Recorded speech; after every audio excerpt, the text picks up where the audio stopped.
Judges chapter 14, Holman Christian Standard Bible. Samson went down to Timnah and saw a young Philistine woman there. He went back and told his father and mother, I see a young Philistine woman in Timnah. Now get her for me as a wife. But his father and mother said to him, Can't you find a young woman among your relatives or among any of our people? Must you go to the uncircumcised Philistines for a wife?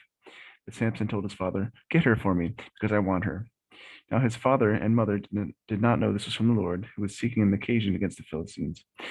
At that time, the Philistines were ruling over Israel. Samson went down to Timnah with his father and mother and came to the vineyards of Timnah.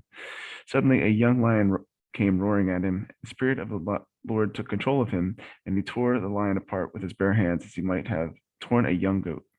But he did not tell his father or mother what he had done. Then he went and spoke to the woman because Samson wanted her. After some time, when he returned to get her, he left the road to see the lion's carcass, and there was a swarm of bees with honey in the carcass. He scooped up some honey into his hands and ate it as he went along. But when he returned to his father and mother, he gave some to them, and they ate it.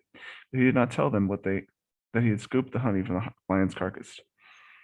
His father went to visit the woman, and Samson prepared a feast there, as young men were accustomed to do. When the Philistines saw him, they brought 30 men to accompany him.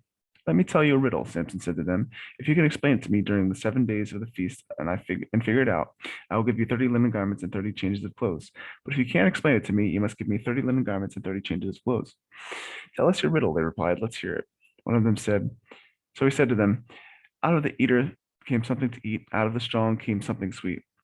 After 3 days, they were unable to explain the riddle. On the fourth day, they said to Samson's wife, Persuade your husband to tell the riddle to us, or we will burn you and your father's household to death. Did you invite us here to rob us? So Samson's wife came to him weeping and said, You hate me and don't love me. You told my people the riddle, but haven't explained it to me. Look, he said, I haven't even explained it to my father or mother, so why should I explain it to you? She wept the whole 7 days of the feast, and at last on the seventh day he explained it to her because she had nagged him so much. Then she explained it to her people. On the seventh day before sunset, the men of the city said to him, What is sweeter than honey? What is stronger than a lion? So he said to them, If you hadn't plowed with my young cow, you wouldn't know my riddle now. The Spirit of the Lord took control of him, and he went down to Ashlon and killed 30 of their men. He stripped them and gave their clothes to those who had explained the riddle. Enraged, Samson returned to his father's house, and his wife was given to one of the men who had accompanied him.